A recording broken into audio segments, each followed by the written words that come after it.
This your girl, legendary Miss T, the queen of bounce. You heard me, and I'm kicking it live with Nolazine. Oh God.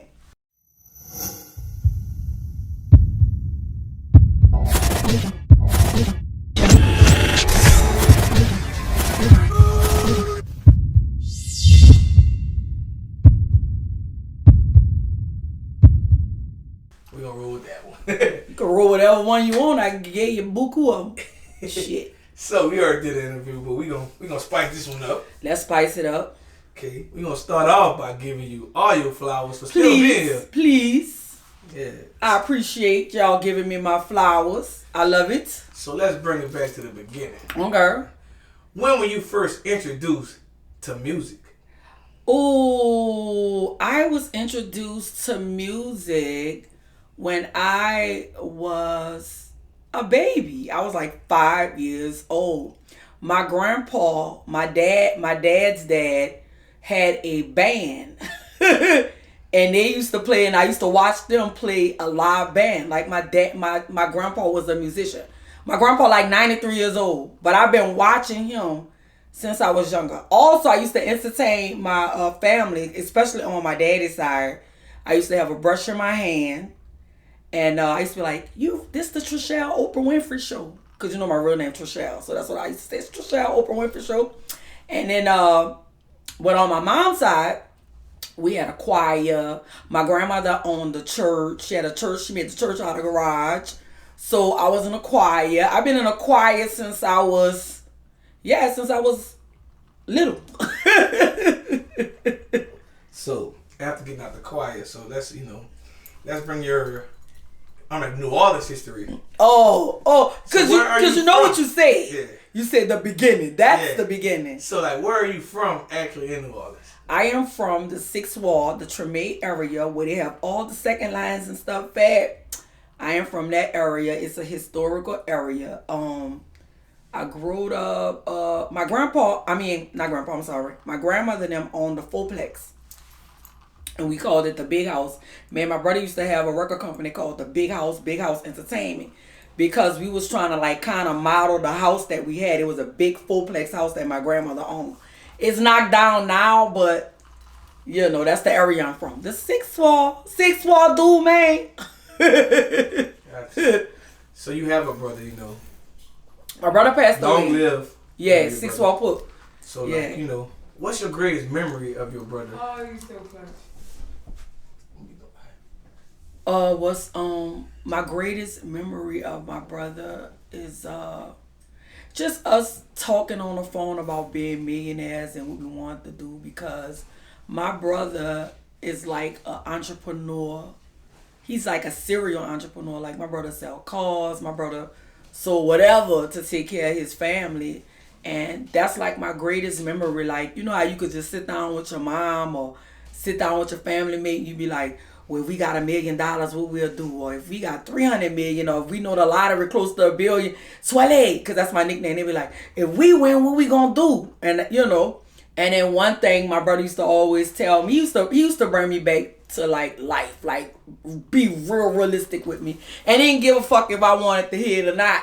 And he'd be like, motherfucker, you already got a house, you got a car, all you'll be doing is buying extra shit or upgrading.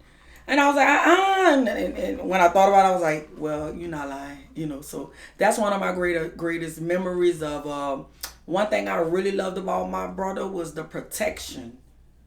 That's how I want my old man to be. Like, the protection. Boy, somebody, I can't even tell you who it is, but somebody called themselves playing with me. All I know was I told my brother, but I didn't tell him in a messy way. I was just like, boy, your boy got stupid with me at a party. And he was like, what? And he was like, I said, you better not tell him nothing. All I know is he must have told that boy something. The next day, that boy was talking to me and smiling at me like we were cool. And he just was fussing at me from not showing up at his party. But my brother checked it. That's what I read. And not just with me, my whole family. Like, he'll go in that water for his family. That's another thing I miss. The long talks we had, especially about the money talks. I love talking about money. So, let's walk through your early journeys in the 90s. Like, tell us, how were you actually introduced to, you know, if Bounce? New Orleans, if the bounce, like, as far as like the New Orleans bounce music, then all the way leading up to you actually signing with Cash Money? Oh my God, let me tell you. When Bounce came out, it was just like so amazing, and we had something for ourselves. So the first artist that I really was into was DJ Jimmy. Oh my God, I played that CD from front to back. He even had Bounce for the Juvenile on that. So just listening to him, all his songs really made me interested in doing music. But I already, and I used to be, when I used to go to John Mack, I was at John Mack, excuse me. They used to be beating on the walls, and I used to be rapping back then. So I already knew I was going to do something. They already knew either I was a dancer, a rapper, or a singer. I was doing it all when I was young. So, yeah, they was on me back then. It was on you? Mm-hmm. So, Cheeky Blakk used to stay around the corner from my grandmother. That's the fourplex I told you about, the big house, right? So she was leaving Bell Junior High, and she was going to John Mack. At that time, I was going to Bell, and I didn't know that she rapped, and we just started hanging and started like performing together. So we used to go to what they call like gong shows or dong shows. That's what I'm like, Bust Down just like kind of told me in the interview, like, I'm very young, I didn't know what a gong show was. And we call it like a gong show, I mean, when it was gong show. They hit the bell. Yeah. They hit the bell. Boom, you got to get off. So I was in a lot of those. But this one particular show I was at, it was the Big Easy. And I've been to the Big Easy before. I remember when they had, Cash Money had the artist UNLV. And that's when Bounce for the Juvenile was out. Not Bounce for the Juvenile, Jubilee All. Jubilee All was out. And they had like a showcase in there. And me and Cheeky Blakk had a group. We was in a group together. What your group name was before you go for Wait. We didn't have a group name, but look. My name was Terrible T. And her name was Cheeky Blakk. That bitch was Cheeky Blakk, and she is cheeky like a motherfucker. So we performing. She rapping like she always be running it. Then I started rapping, and then I started singing. So when I get off the mic, this tall ass man, like 7 feet, gave me a card, and it was Slim from Cash Money. He was like, "You sound good. I like your rapping voice, but I really like your singing voice, you know." So that's how I met Cash Money. And then I saw Baby. He was in the Big Easy also with Slim, but I didn't know they was together at the time. But he was flirting with me. He didn't know I was 14 and sneaking in the club.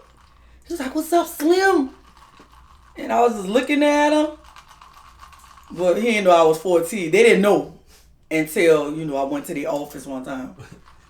Until they had to sign you, huh? Mm-hmm. So, like, I'm like, how old were you when you actually signed the Cash Money? I was like 14 when I actually signed, but I met them when I was like 12, 13. I was out here, like, in the clubs, every night, all them, Detour, I can't even remember a lot of them, but I know Rumors for Sure, the Big Easy, just all of the clubs. I used to be in there, and before then, I used to be performing at a lot of talent shows too, just to try to get my name out. So when people started hearing me before I got with Cash Money, they was like, "Who this girl is?" So I kind of made myself popular because I used to run with this dude named G Money. I don't know if you remember him. He was a rapper. Name.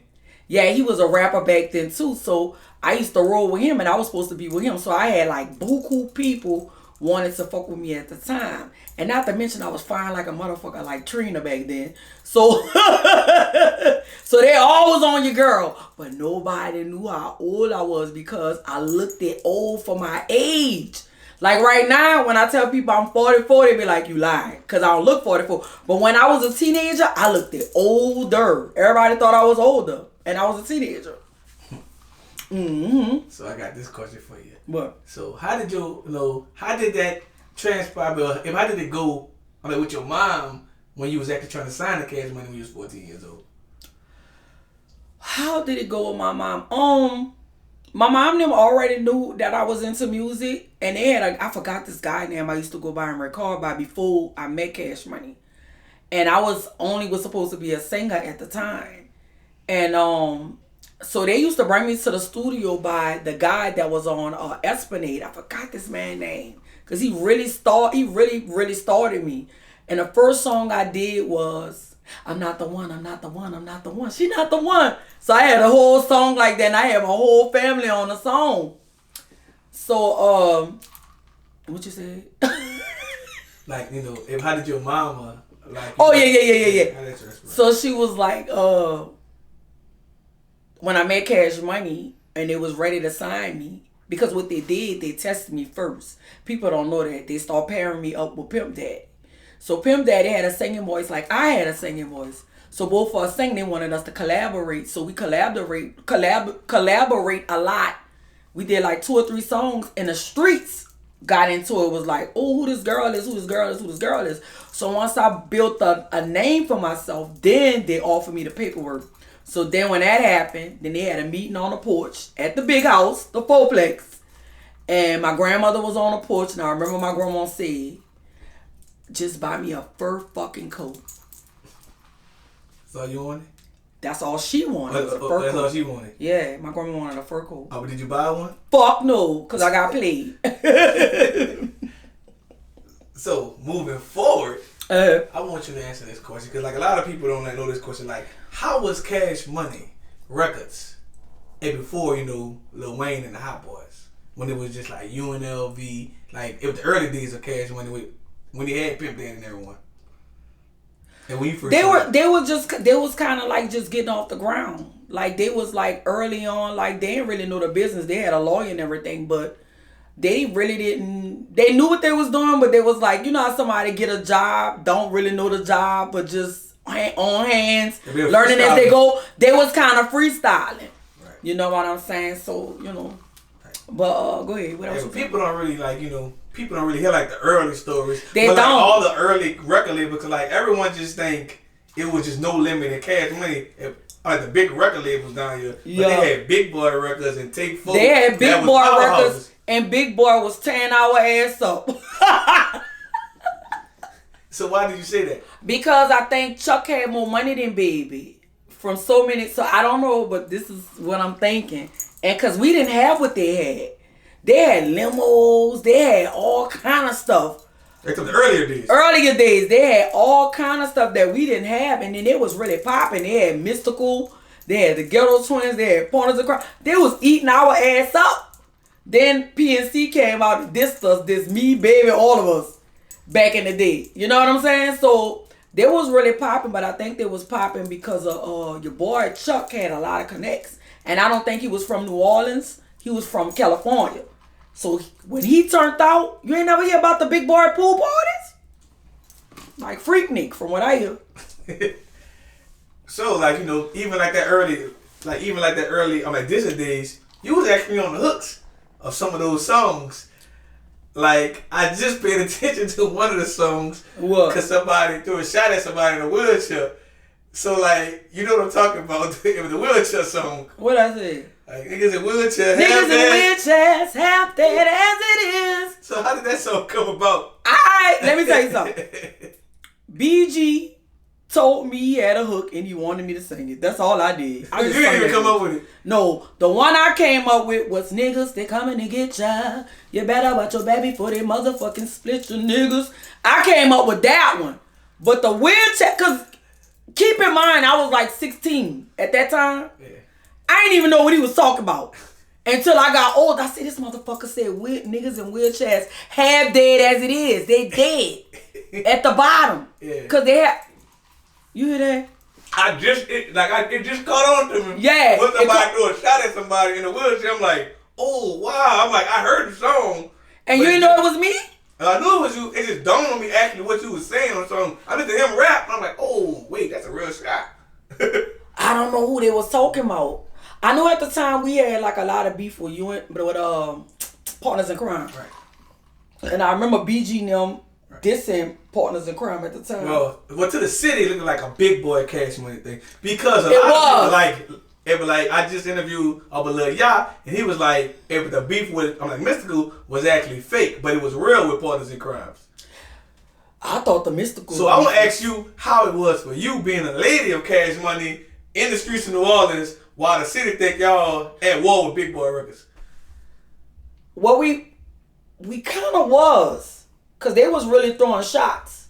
Especially that Mr. Cole user hole from that three. How that yacht line, how the fuck that was not a... He said it on Vlad and he said it on here. He say, and we say like Mystical was more a plan, but Parties and Crime was real. Because like, they grew up with Mystical.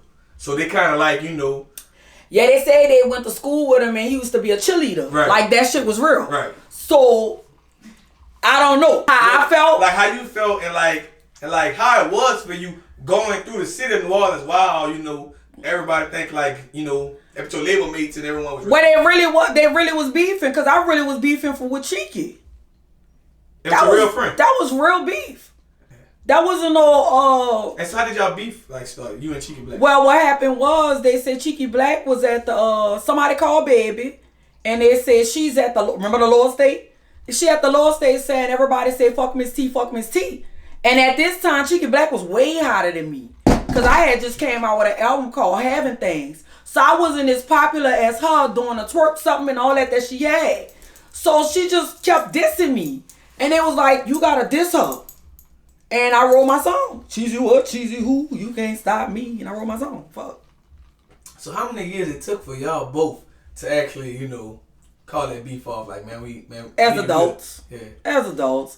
You know, you get older, you get wiser, you get mature, and you be like, that shit was stupid. But it was kind of crazy because, like, y'all were actually friends way before that. Well, we was friends, but Cheeky really wasn't my friend. Okay. You know, we was friends. You know how you hanging with somebody, you cool with your family, my family, then purple. Okay. Okay, so, you know what I thought the beef was? Can I say this, Quee? I thought the beef was about Pimp Daddy. Because it's all out in the public. It is. I thought the beef was about Pimp Daddy because she had relations with him. I didn't. But they had a big rumor saying I was pregnant for him. I got this in my book. My book, I Am Stronger and Wiser Now, y'all. Y'all got to go get it on Amazon. But anyway, that's what I thought it was about because my baby daddy, Dolomite, went up to Pimp Daddy and was asking him, did we ever had something going on? He finna play. Because the rumor was so big, but it was like Ja Rule.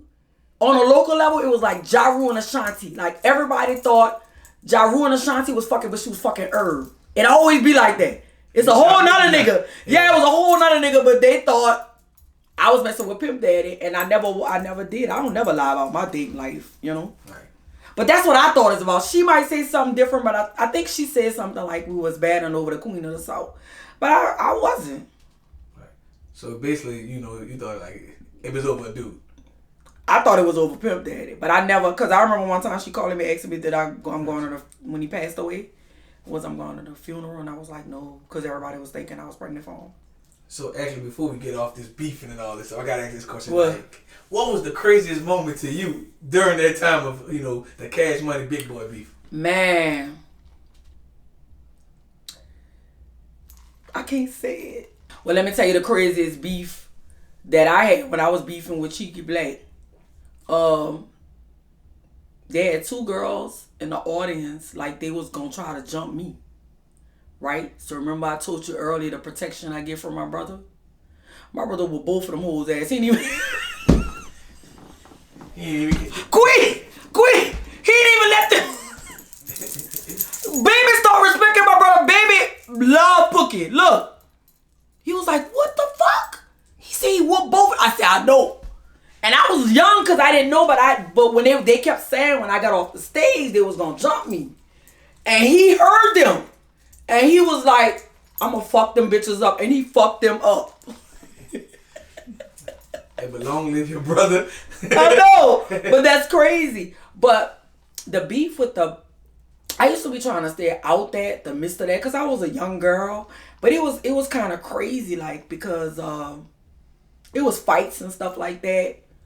Somebody got snuck. It was a lot. I wish I could say it, but it was a lot. It was a lot. But so moving forward, you know. So like, what year did you actually leave Cash Money? I left in '98. Okay. So actually, before we go a little bit further of that, what is your greatest memory of being signed to Cash Money? Man, let me tell you something. I learned so much with them dudes. Like, I got my good things with them and my bad things with them. I never understood the protection that they used to give us when they used to have the Muslims, remember? So when they used to have the Muslims, I'm so young, I still want to be seen and be in a crowd. So they used to be saying, like, look, why you want to be out here? Like, go back. That's why we got the protection for you. Go back in the back. Why you trying to be out there? You know, like just trying to be cool with everybody. And now the memory of that taught me about being exclusive and valuing yourself. Because if you saying you this, why you trying to be in the crowd with everybody? And they showed me that with the protection and just, now I don't like crowds. You know, I used to want to be the center of attention. I don't like crowds. I like being in the back. Even if I go to, like you saw me at the Nolazine concert where I was in the back. I like that. So they kind of taught me that. Like, they taught me that. They also taught me about, like, picking good artists and good music. Like, them dudes really had, like, an ear for music.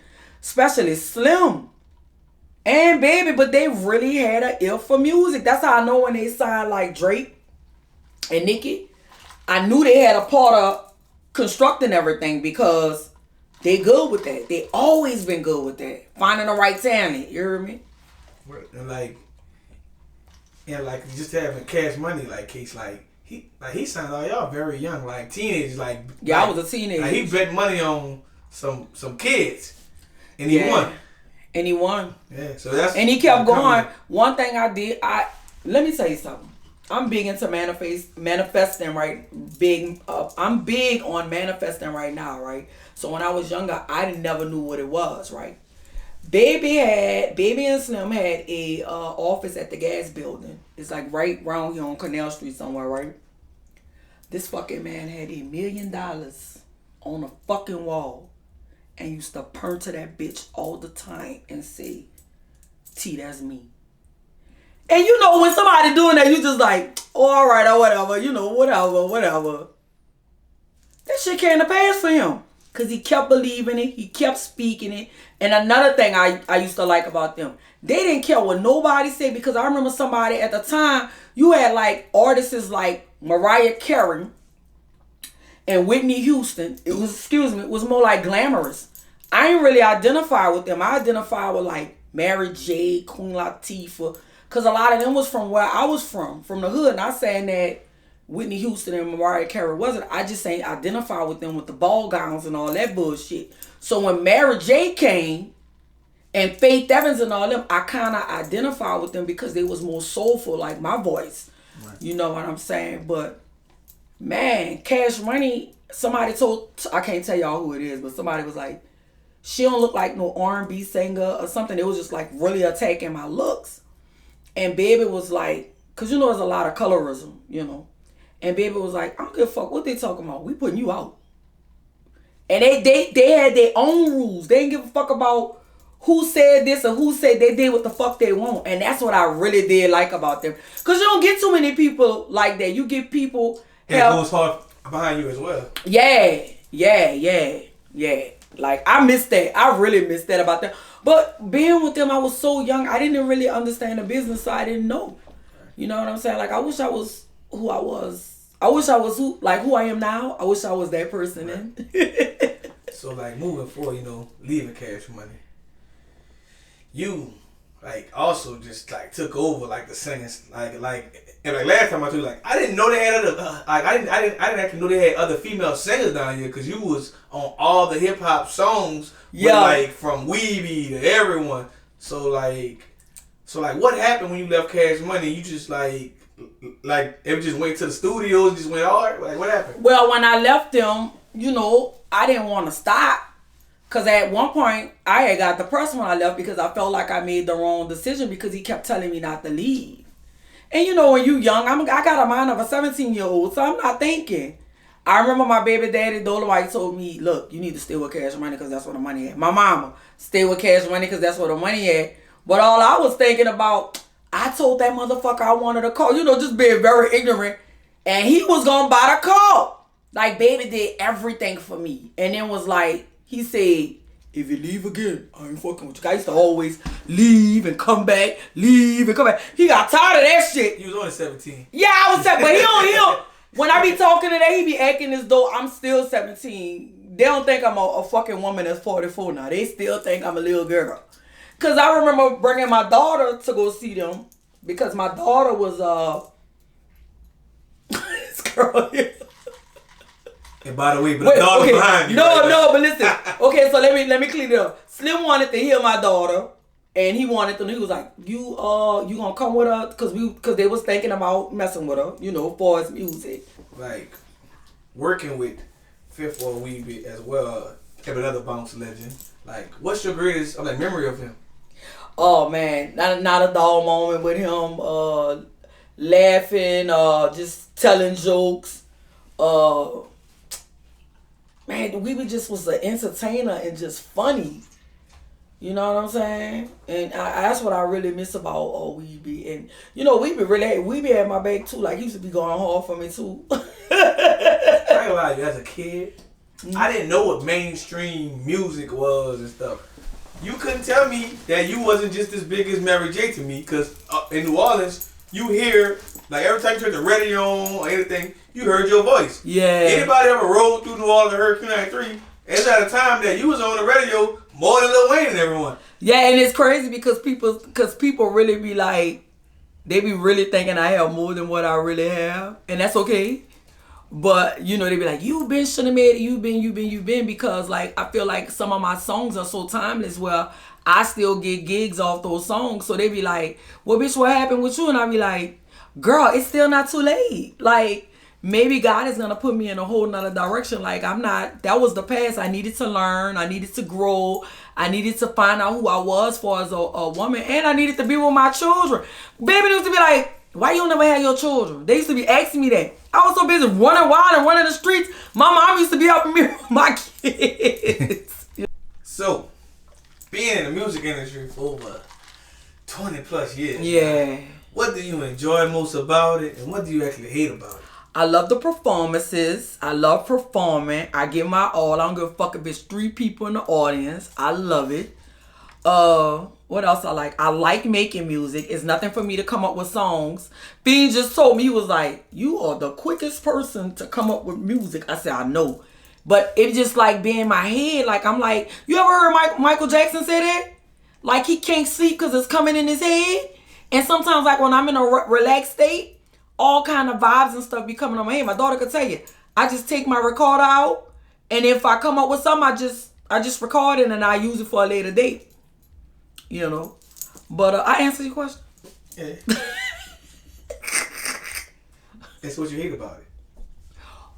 Oh, let me tell you what I hate. I hate that women don't have the same equal opportunity as men. Y'all doing the same job, but they will want to pay a woman less and pay a man more. I hate it. I hate that it's male dominant. I hate that they try to, it only could be one woman. I hate that.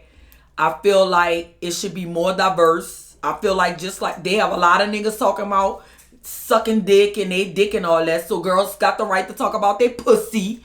Because they be doing stripper music. But y'all been doing banging and gang banging and drug dealers and dopes and, you know what I'm saying? Like, y'all been doing that for years too. So I just hate that it's one-sided. And the other thing that I hate is when they trying to sleep with you and you trying to work. I hate that shit.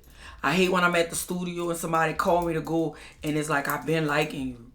So I be like, what the fuck you got a ticket? You got a ticket to greatness if you fuck with me. But you don't get a free pass because you like me. Bitch, where's my money? I charge for this hook. You know what I'm saying? So it's just crazy that's what I really hate that. And I hate that they pin the females against each other. I hate that. And I just hate people that don't handle the business. It always be talk. You know what I'm saying? I like people to move in action because I'm a person that move in action. Gotcha.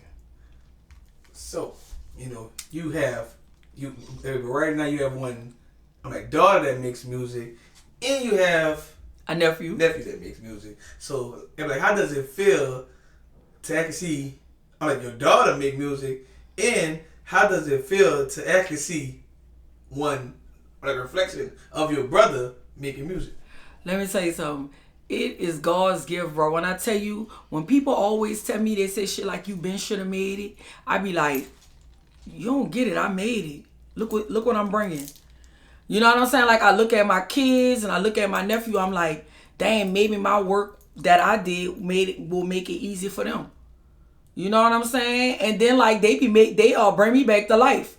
Because as soon as they say, oh, she was the first girl at Cash Money, or she was this, she was that, the first thing they want to do, where's she at? Because everybody be thinking the first girl was Magnolia Shorty, but it actually was me. I was the first girl for years before another girl even came. And actually, I didn't want no other girls to come over there. I was about to say, we got to jump a little bit in that, like a little 2-minute story in there. Like, how did you feel when Cash Money signed Magnolia Shorty? And how was your relationship at the beginning? Oh, me and Shorty was real cool. We was real cool. It's a lot of girls that come around and they look up to me, and I think she was one of them that kind of looked up to me. And I think at the time that I wasn't like mature enough to even kind of understand that, like, cause I was a girl, I was catty, like, you know, she doing what she want, you know. But we became, you know, not besties, but we became great friends, like working for us, like music. And I wanted to see her blow bigger than me. Especially when she came out with Smoking Gun. I was like, oh, this bitch got it, let's go. That's what my head was. If it wasn't going to be me, let it be her, because I wanted to see somebody else that was from here that could blow, you know, big as well, you know. And like, do you find it crazy, like, as soon as a person dies, if they just get like that worldwide attention, if that person been like urgent for like so many years?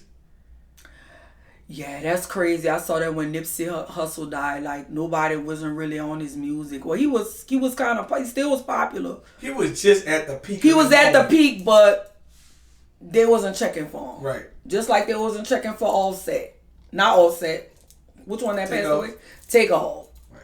I'm talking about when they did the solo album. Right. And then when he passed, everybody. I just think that's phony. Like, love people while they're here. Give people their flowers while they're here. Congratulate people. Like, all that is simple things. That's not like you giving somebody money. Like, congratulate them. Tell them, oh, you did good or whatever. Like, you're gonna, you know, when you pay it forward, you're gonna get it back.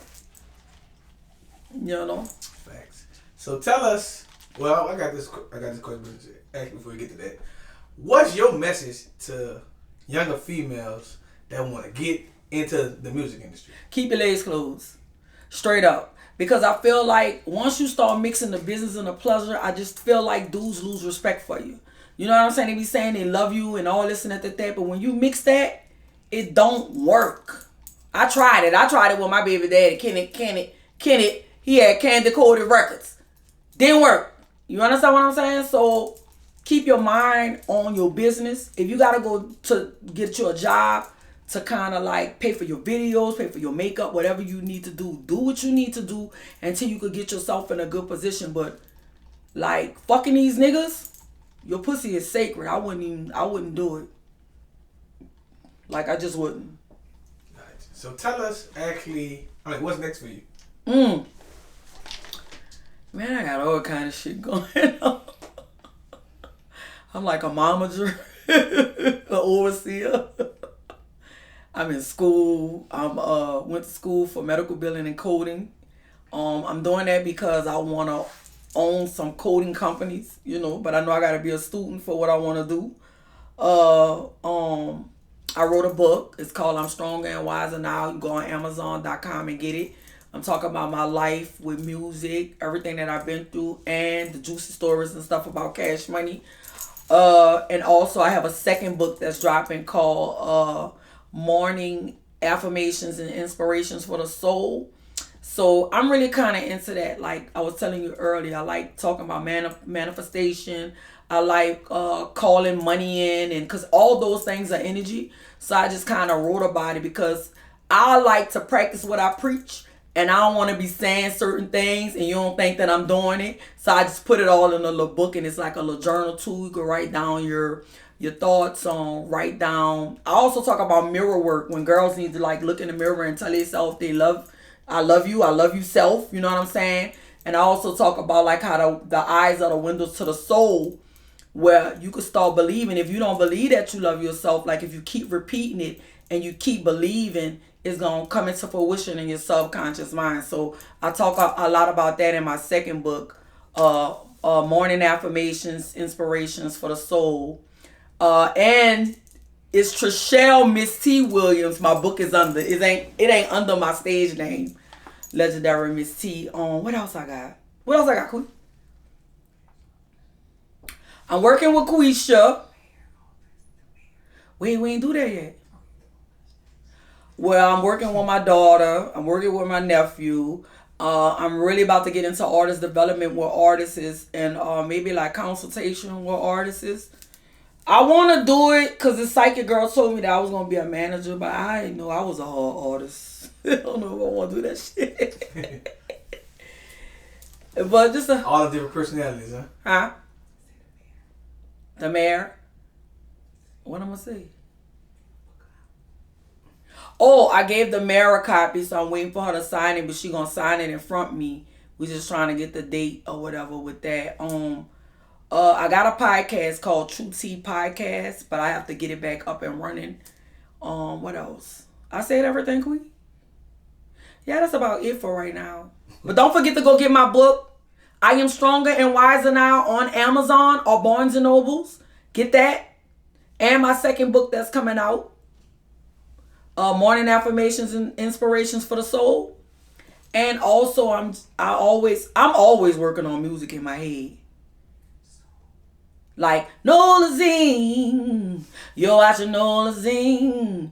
You know, like I just be in my head, driving, music come in my head. Like I am music. We're gonna start Nolazine at the beginning with Nolazine, you're watching Nolazine. Hey, ooh. And I'm in it all with Ziggler Wiggler. I interviewed him too. Wait, what he gonna say? He can name me all kind of skits. Oh Lord. Oh Lord. So Miss T has brought her daughter in. Yeah. Queasy, aka she got a nigga. She got a song for everything. Queasy, the flyest girl out the 504. What's up, y'all?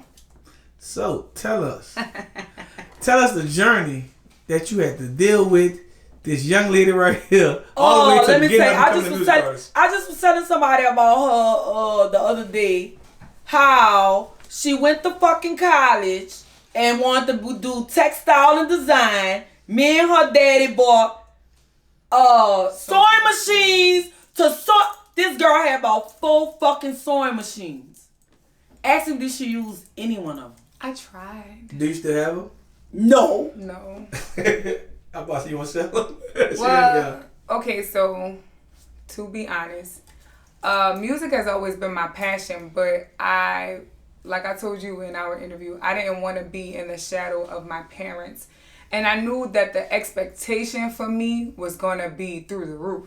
So I guess in so many words, I kind of resisted it. So I did go to college. I wanted to design clothes. I wanted to market clothes. I wanted my own business. I still was successful at that. This is my shirt, She Hustle. Okay, this is my brand. It's trademark. So I still do merchandise. It's just, I feel like music can open the door to make that even bigger. You can sell more stuff. I can sell more stuff. You're a face of the brand. When I'm a superstar, I can sell you anything. Okay, let's go back. I didn't even know she wanted to be a superstar. This girl never came to me and told me she wanted to do music. Let me tell you what she used to do. She used to get performances, like she'll be performing or singing somewhere and be like, oh, I'm singing at this thing. I want you to hear how I sound. But never was like, Ma, I'm ready to do music. Never. All right, let me tell y'all why. I'm trying to go live for content purposes. My mama was like, I don't want you to be in the music industry. I don't want you. The music industry ain't this and it ain't that. So I was a little discouraged. And I didn't know how to, like, go about it. Like, I knew I didn't know what I wanted to do because I know how to sing. I was in a choir when I was in middle school. No, tell them who used to. No, but telling them how. Tell them how you used to be rapping like you was fucking Lil Wayne and Nicki Minaj. She had the pink hair and everything. I can see it. Oh yeah, that make me cry. And this used to be rapping. She used to be going hard. But let me tell y'all who she really, really, really liked. Who? Fucking Kevin Gates. Oh my God, that's my favorite. That's my favorite rapper. Lil Wayne and Kevin Gates are my favorite male rapper. Then my mama, Nicki Minaj. So, oh God bless my Uncle Soul. We was in the shop, Nothing But Fire Records. Shout out to Seth. Shout out to my uncle. And I don't know where I was coming from. I think I was coming from school, and he was playing Kevin Gates. So I'm rapping like, if a bitch bad with a thick ass with dick out while she talking, and he like, you rapping that like you know how to rap, like you really rapping. So I knew it was inside of me, but that just gave me like the green light to go. Cause everybody seen it in me. I just was like afraid. And when he kind of was like, yeah, I was like, damn. Wait, tell him how your daddy used to throw you in the studio.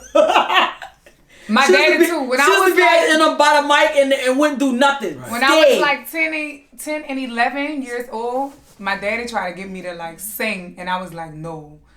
But that's what I'm saying. Think about it. Like, I'm 10, I'm 11, I want to be a kid, and I'm a kid again, and they're like, go to the studio, rap, sing.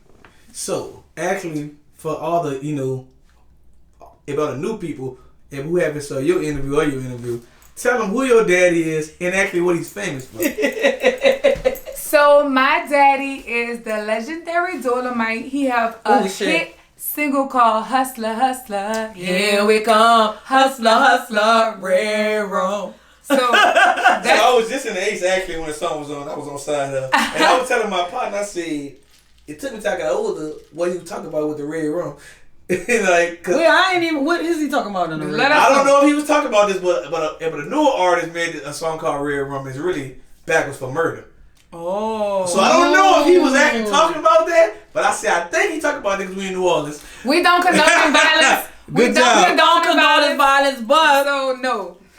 But my baby daddy never was like into like gang stuff and all that. Like he had like a look like he was a rapper, boss rapper. And so why you think he said Red Rum though?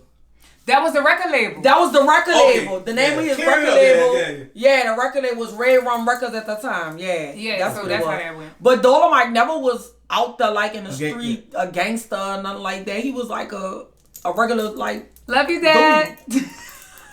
He never was out there like that.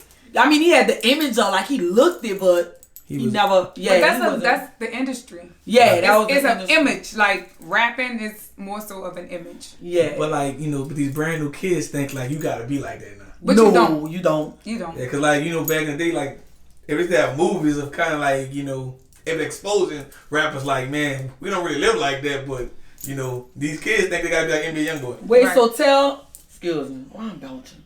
I don't know. Your nails look all day on fleek. My nails? Yeah. Oh yeah. Alright, go ahead. Tell them about how you started, like when you came up to me talking about you won't go to the studio. How I was looking at her like, you won't go to the studio? What is she talking about? So, I feel like once my uncle passed, because at first I was modeling. I was like doing runways and shows. Once my Uncle Pookie passed, it just showed me that life wasn't to be taken for granted, and that you literally are here today, gone tomorrow.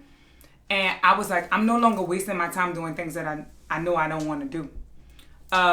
So once, I don't know, you can ask, when L get up here, you can ask L.A. Earhart, that's my cousin, my Uncle Pookie's son, first son, I'm his favorite cousin. I gotta put that on the record. Oh, Lord. I'm his favorite cousin. I hope he said it on the camera. He better say that on the camera. We just, I don't know, like when my Uncle Pookie passed, it put a battery in my back to just go do what I said I wanted to do, and I knew I wanted to rap. I just didn't know how to go about it, and she was like asking me what I wanted for Christmas.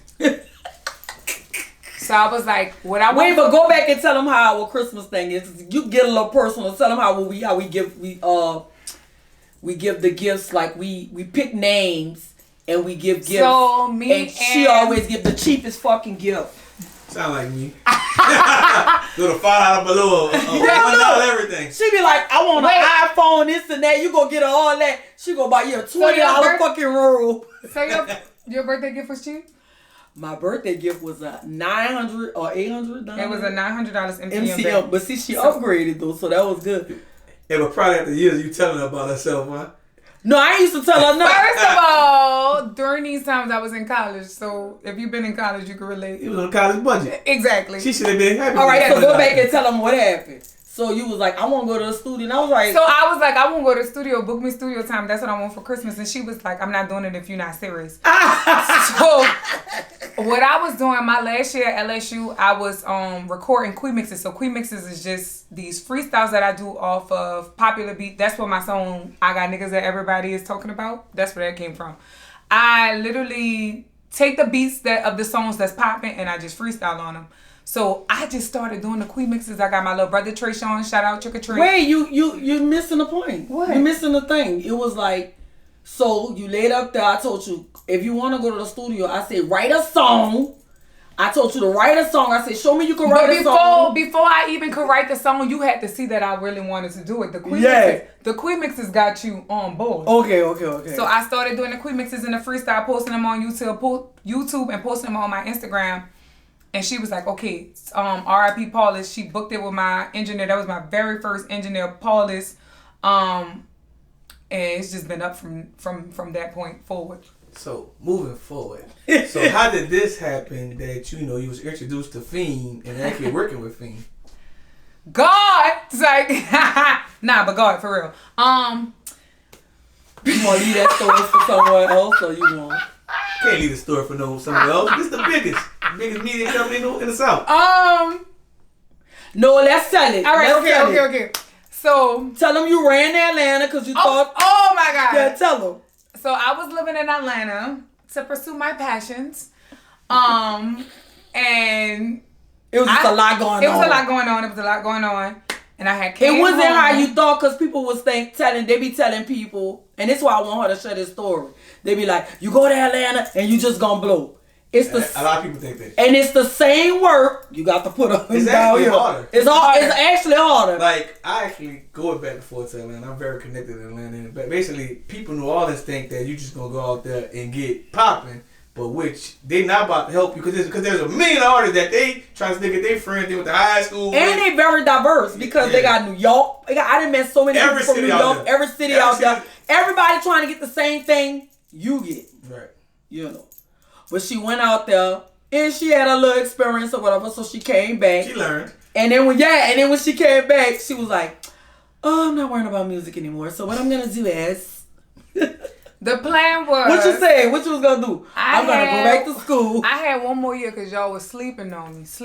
Now I'm following my dreams. They were sleeping on me. So I was like, I'm going to just go back to school and get my master's degree because I work in education outside of music.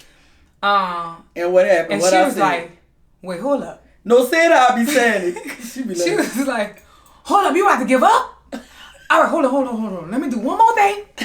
Before you give up, hold on, let me make a phone call. So I'm in my head like, you should have been made these phone calls.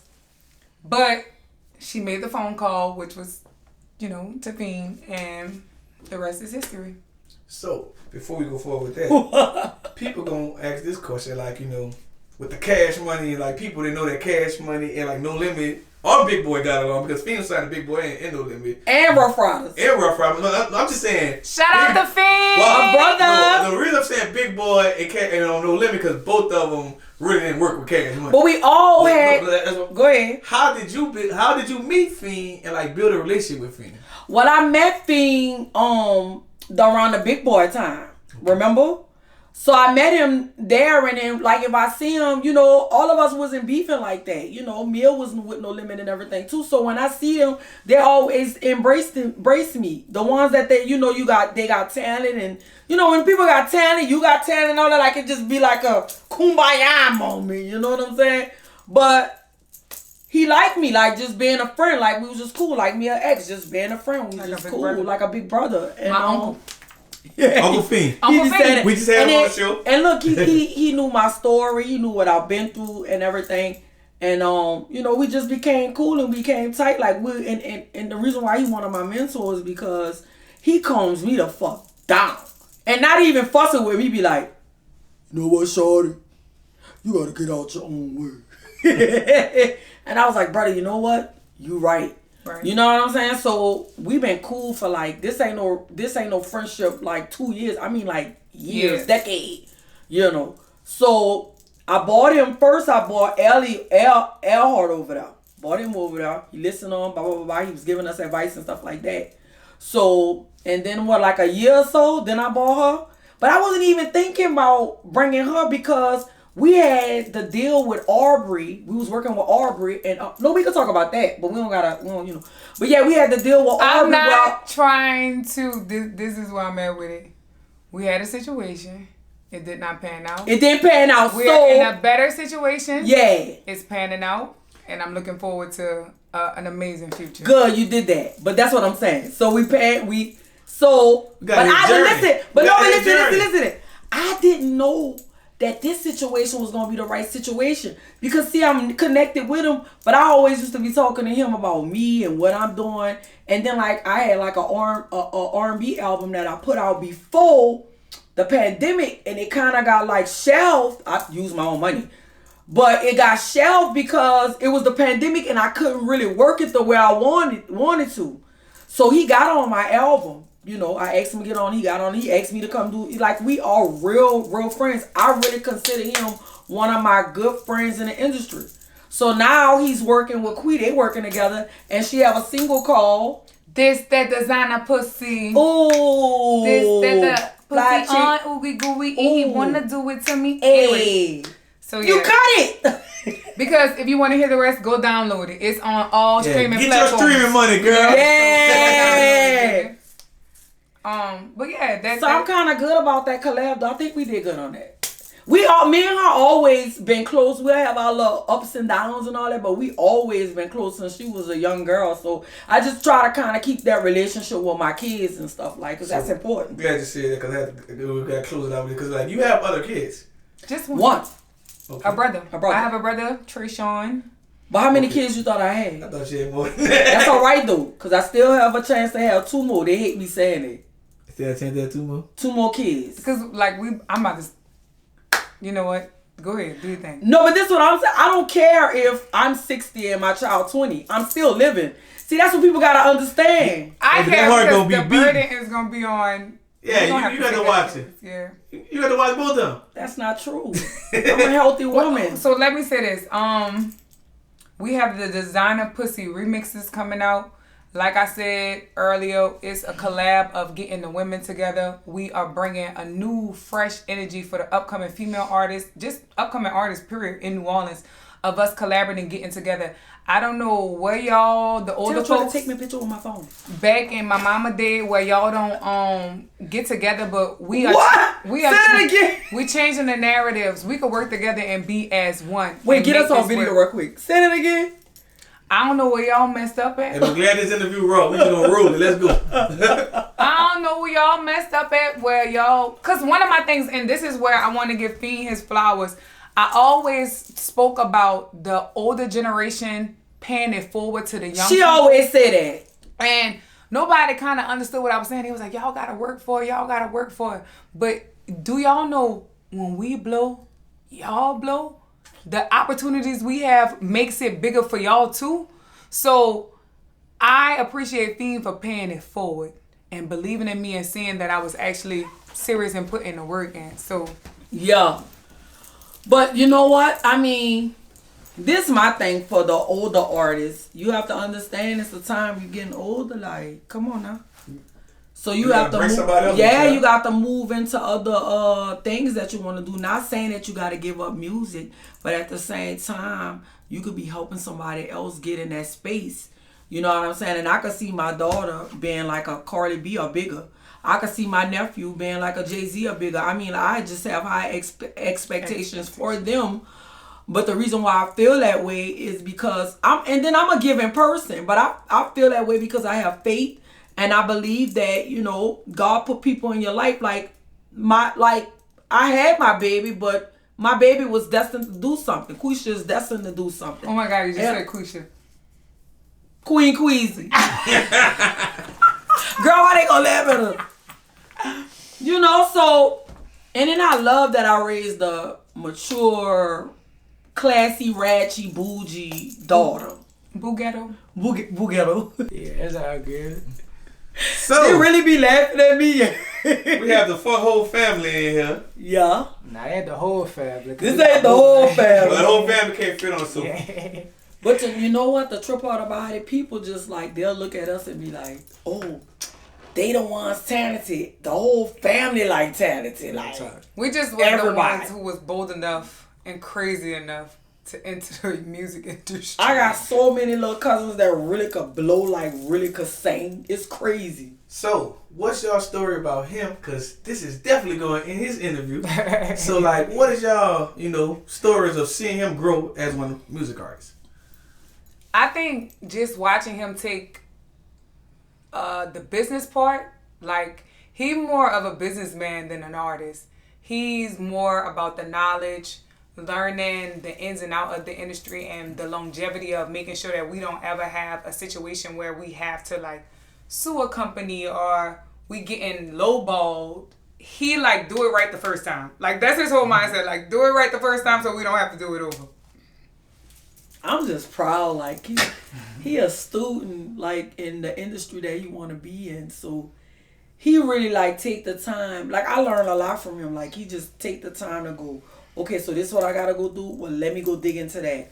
Okay, I got to go do this. Well, let me dig into that. Like, he learned every step of the way. He going to learn about BMI. He going to learn about publishing. He going to learn about this show over here. He going to, like, he really take the time to dissect everything. And that's why I know he going to be great. Because some people just want to get into music and just want to do it, but he actually do the work. You know what I'm saying? And that's what I like about my nephew. But I didn't even know he wanted to rap either. How you started rapping? Your daddy? Nah, like I said, it was really, y'all always had us around it. Yeah, I know we had y'all around it, but Yeah. you ain't never said, I want to do a... Yeah, I don't know. He wrote a song for me called Timothy. Yeah. I can't wait till we really do it over. And Yeah. Are you gonna sing on it? I'm rapping and singing on it. Yeah. Okay. But actually, that's an interesting story because that's how I started really developing my pen. You know what I mean? My dad. What I had told you, I was like, write me a song about my baby daddy. Purple. No, not baby daddy, but a man messing with Ain't no another purple. We man. rolling. Look what I said. Write a song about a man messing with another man. Yeah. And he came up with it, Timothy. Yeah. Timothy is in love with Jimmy.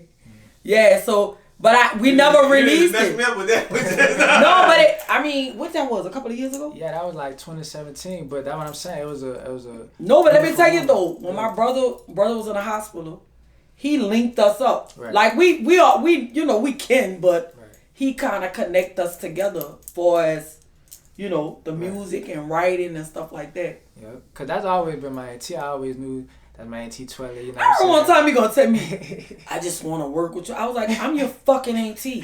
Yeah. Like your real auntie. Yeah, like, Yeah. I don't like every one of them, auntie. I know I'm a little superstar, Yeah. but I don't like my family doing me that because I be like, I'm your fucking family. Yeah. The fuck is you talking Every about? coming in, like a fan. Man, whatever happens in life, I just But want to look, work I'm with a you. fan. You know what I'm saying? Yeah, but they do. He ain't the only one they do to me. Yeah. But I know you be so bad. I be like, you my fucking. I'm a student, you know what I'm saying? So I had to show that respect. But also, like I said, the music is what made us closer. You did? Yeah. Like my dad, they always had a tight relationship, but I used to talk to her way more than I talked to my auntie, you feel me? Right. But we started talking more once we started working on music. And it was like, my dad, I remember he called me. It's probably like a few days before he passed.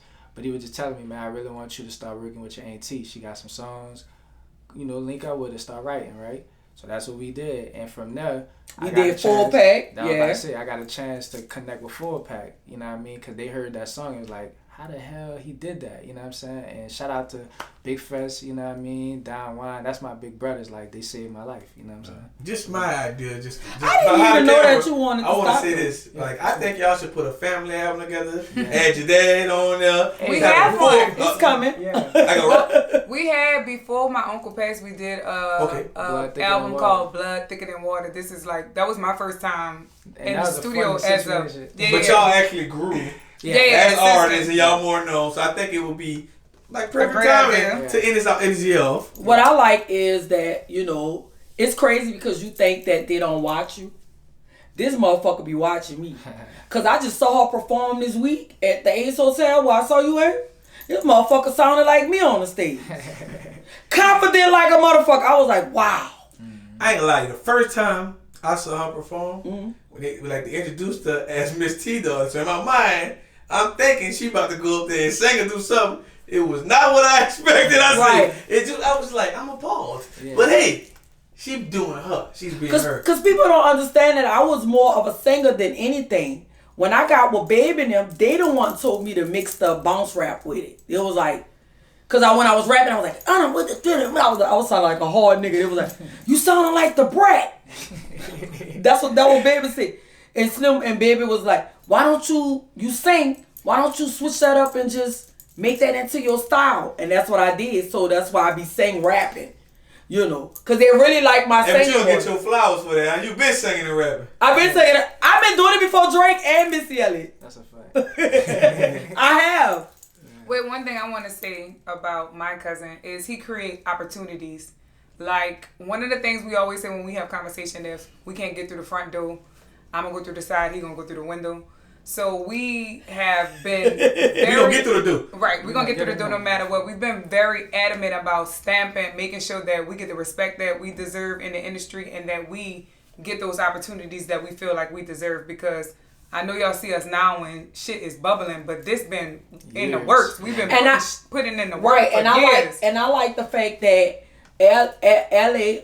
Say your name, because I be saying it wrong. Girl. That's your name. You got to know that name. No, I know his real name, L. You got to know the rap name, too. No, we call him L. Right. You know I know him. L. But the L, I be getting the L.A.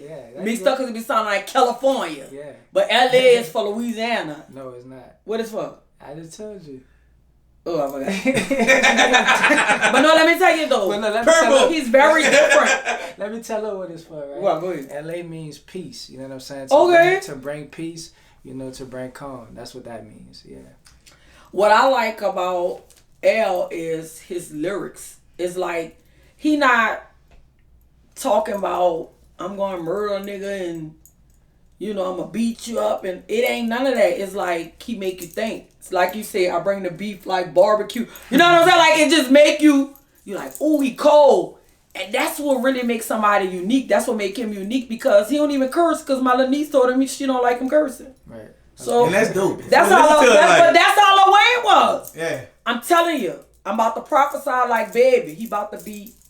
He different. I'm telling you, like, he just different. Oh, but like, Wayne on his chest. You know, Wayne shot him out. Yeah, but this is the thing though. You need diversity. You need different stuff. You don't need, if they got 100 million fucking rappers talking about drugs and killing and all that, it's only gonna be like a certain amount of them gonna make it.